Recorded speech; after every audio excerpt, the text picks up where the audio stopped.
प्रेम जी, जिस तरीके से कांग्रेस पार्टी ने 20 लाख करोड़ के आत्मनिर्भर भारत पैकेज को एक क्रूर मजाक कहा है, भारतीय जनता पार्टी पर ऐसे आरोप बहुत कम लगते हैं और आरोप ये लगाया है कि भारतीय जनता पार्टी और उनका नेतृत्व या प्रधानमंत्री जिस तरीके से वो लोग मजदूरों को लेकर के जरा भी सहानुभूति नहीं दिखा रहे हैं, ये बहुत ज़्यादा हृदय विदारक है। तीसरी बात कि जिस तरीके से लॉकडाउन लगाने और लॉकडाउन खोलने को लेकर के राहुल गांधी ने सीधे हमला बोला है कि उसके पीछे कोई एप्लीकेशन ऑफ माइंड नहीं था। अगर 500 कुछ मरीज थे तो आपने संपूर्ण लॉकडाउन कर दिया। आज 1,17,000 के आसपास कोरोना पॉजिटिव मरीज हैं, तो आप ऐसे टाइम में लॉकडाउन को खोल रहे हो। इसका मतलब आपने कोई बुद्धिमत्तापूर्ण निर्णय नहीं लिया। क्या कहना चाहेंगे आप?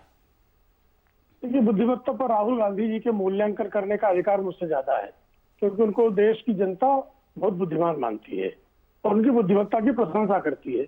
मुझे लगता है उनकी बुद्धिमत्ता की मैं प्रशंसा करूंगा तो राजपूत जी को बुरा नहीं लगेगा। बिल्कुल।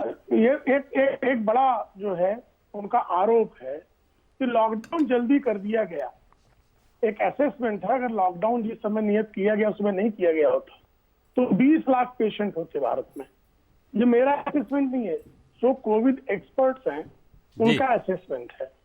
तो 20 लाख कोविड केसेस होते तो स्वाभाविक तौर पर मैं उसका 3% वाला ही मैं जो मृत्यु दर है तो 3% आप उसको जो है कृपा करके निकाल लीजिए गणित से, तो आपके ध्यान में आ जाएगा कि हमने कितनी मृत्युओं को बचाया। और ये अमेरिका में ये कहा जा रहा है, विशेषज्ञ कह रहे हैं कि वहां लॉकडाउन देर कर देने के कारण, सिर्फ एक सप्ताह देर करने के कारण वहां मृत्यु संख्या 30,000 बढ़ गई।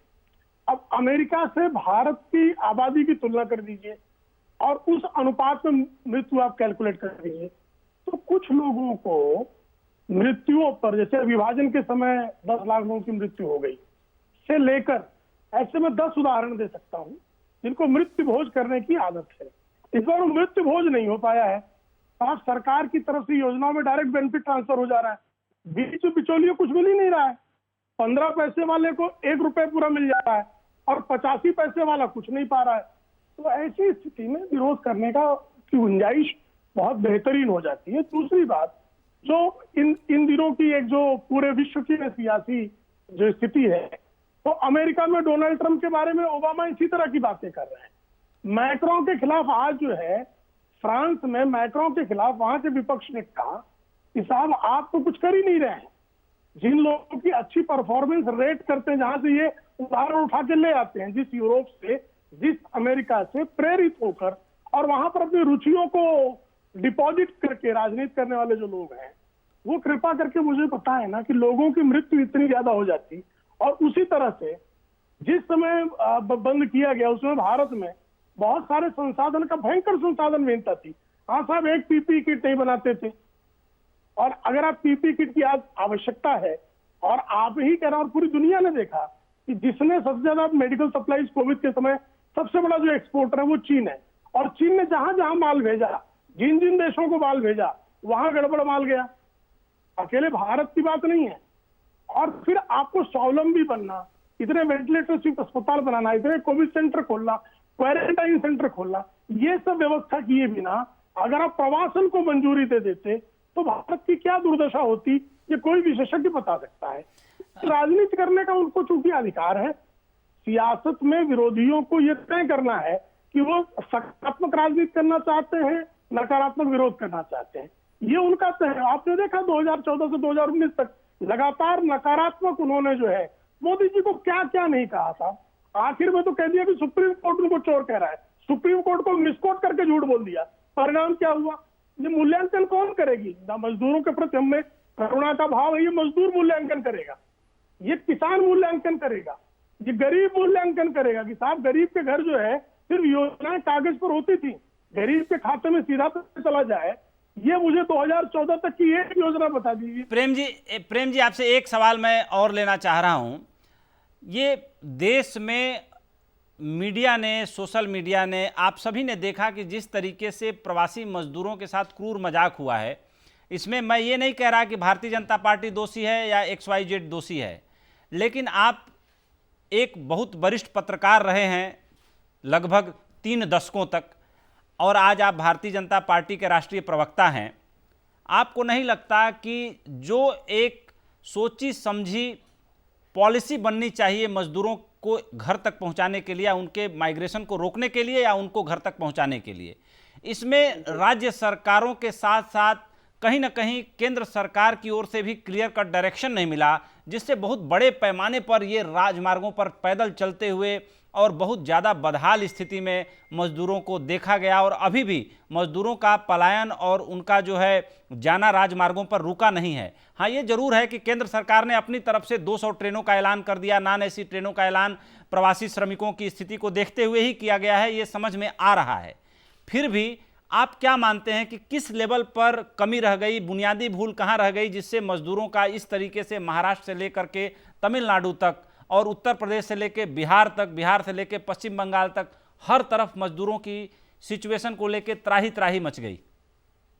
देखिए, सबसे बड़ा संकट शुरू से ही पहला जो गाइडलाइन है, पहली गाइडलाइन है कि जो जहां पर वहीं रुक जाए, जो जहां पर वहीं रुक जाए और उसके लिए व्यवस्था कर दी है। व्यवस्था कौन करेगा? व्यवस्था करने के लिए केंद्र ने 1,70,000 करोड़ रुपए का एक कोष दे दिया सारे राज्यों को। उसमें से कुछ न कुछ, ऐसा कोई राज्य नहीं कह रहे थे कि हमारे पास कुछ नहीं आया है। राज्यों के अपने संसाधन थे, अपनी व्यवस्था थी, इनको मिलाकर जो जहां है, यानी मजदूर जहां है उसको वहां पर बेघर जहां, उसको शेल्टर हाउस दे दीजिए। मजदूर जहां है उसकी व्यवस्था कर दीजिए।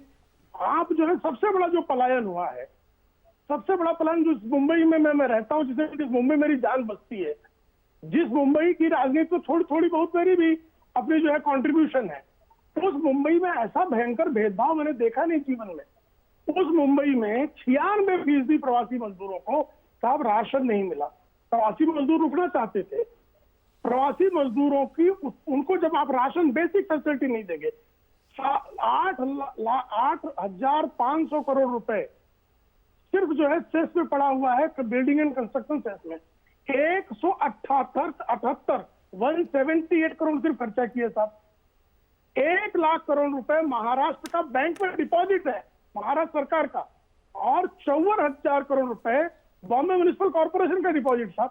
इतने बड़े संसाधन संपन्न अगर राज्य में अगर मजदूर को आप उसको रहने नहीं देंगे और उसके जाते ही इंडस्ट्री मिनिस्टर ये बयान देंगे कि अच्छा हो गया, सब चले गए, अब हमारे मराठी युवकों को काम करने का अवसर मिलेगा।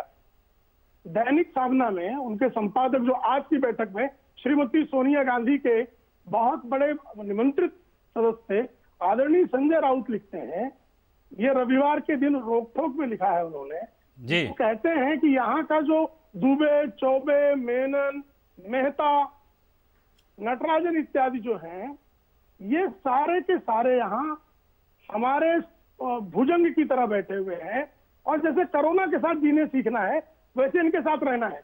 और कांग्रेस चुप रहती साहब, इतनी बड़ी सत्ता की मजबूरी है। सारे यहाँ के गैर मराठी समाज को भुजंग कह दिया गया। भुजंग का मतलब सांप होता है प्रेम जी? जी हाँ, वही भुजंग मतलब सांप, जो भयंकर सांप। जी जी, विषैला सांप। अभी हाँ, विषैला सांप। ये रविवार को श्रीमान संजय राउत श्रीमती सोनिया गांधी के परम आश्रित ये कहते हैं कि ये सब इस तरह के उनके साथ, मजदूरों गरीबों के साथ क्या किया गया आप समझ सकते हैं। शेल्टर होम कहाँ खोला है? धुलिया के एक शेल्टर होम में की एक स्टोरी कर दी गई। शेल्टर होम पे स्टोरी करने वाला गिरफ्तार है, TV9 महाराष्ट्र का जर्नलिस्ट है। क्या आपने कर रखा है साहब?